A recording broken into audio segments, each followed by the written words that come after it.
Yo, you ever felt like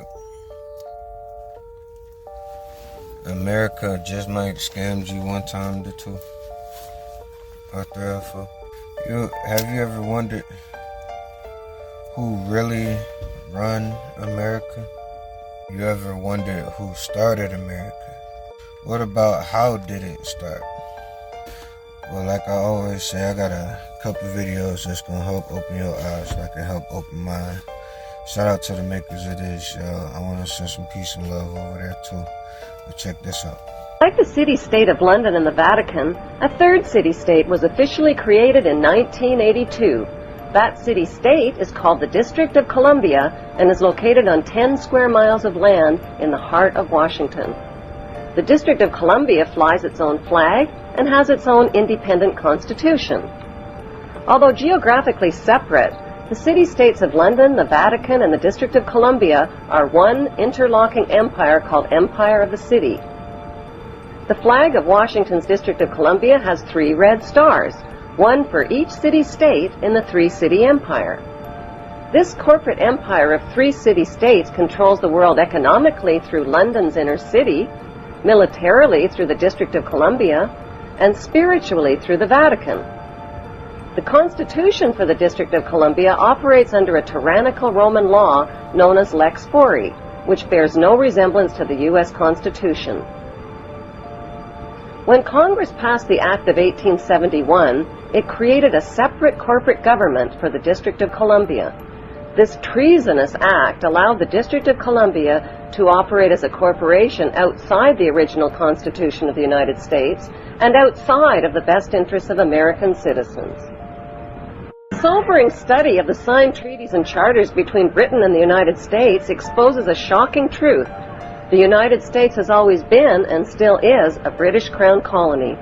King James I was famous not for just changing the Bible into the King James Version, but for signing the First Charter of Virginia in 1606. That charter granted America's British forefathers a license to settle and colonize America.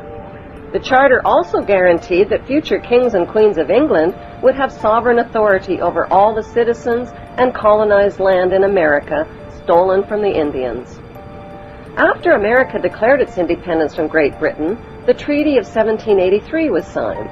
That treaty specifically identifies the King of England as the Prince of the United States and contradicts the belief that America won the War of Independence. Although King George III of England gave up most of his claims over his American colonies, he kept his right to continue receiving payment for his business venture of colonizing America. If America had really won the War of Independence, they would never have agreed to pay debts and reparations to the King of England. When Congress passed the 13th Amendment to the Constitution, the U.S. President was made subservient to the King of England. The 13th Amendment is called the Title of Nobility Amendment and forbids U.S. presidents and their officials from using royal titles like king or prince or baron. For some mysterious reason, the 13th Amendment, which was ratified in 1810, no longer appears on current copies of the Constitution. America's blood-soaked War of Independence against the British bankrupted America and turned its citizens into permanent debt slaves of the king. In the War of 1812, the British torched and burned to the ground the White House and all U.S. government buildings and destroyed ratification records of the U.S. Constitution. 1 century later, a corrupt U.S. Congress committed the biggest theft in world history. They passed Paul Warburg's Federal Reserve Act in 1913, handing over America's gold and silver reserves and total control of America's economy to the Rothschild banksters. Most Americans still believe that the Fed or Federal Reserve is the government. It is not. The Fed is a privately owned banking system whose majority Class A shareholders are the Rothschilds, Warburgs, Kuhn and Loeb, J.P. Morgan, Rockefeller, Israel Seif, and the Lehman Brothers. This private banking cartel is the Fed and is never audited and never pays taxes. They print and design America's money, which displays their symbols of an Egyptian pyramid, a Masonic all-seeing eye, and the words, "In God we trust." Who exactly is the God they trust? They also collect American taxpayers' money through the IRS.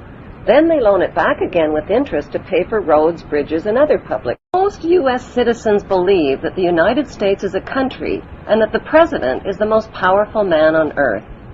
The United States is not a country. It is a corporation, and the President is President of the Corporation of the United States. He and his elected officials work for the corporation, not for the American people. Since the United States is a corporation, who owns the corporation of the United States? Like Canada and Australia, whose leaders are prime ministers of the Queen and whose land is called Crown Land, the United States is just another Crown colony. Crown colonies are controlled by the empire of 3 city-states.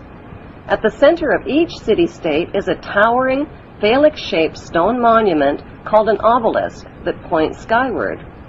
In D.C. city-state, the obelisk, known as the Washington Monument, was dedicated to Freemason George Washington by the Freemason Grand Lodge of the District of Columbia. The secretive Brotherhood of Freemasons laid the Washington obelisk's cornerstone in 1848 and contributed 22 Masonic memorial stones. 250 Masonic lodges financed the Washington Monument obelisk, including the Knights Templar Masonic Order. At the heart of London city-state is a 187-ton, 69-foot-tall Egyptian obelisk called Cleopatra's Needle. It was transported from Egypt and erected on the banks of the River Thames. In Vatican City, another Egyptian obelisk towers high above St. Peter's Square.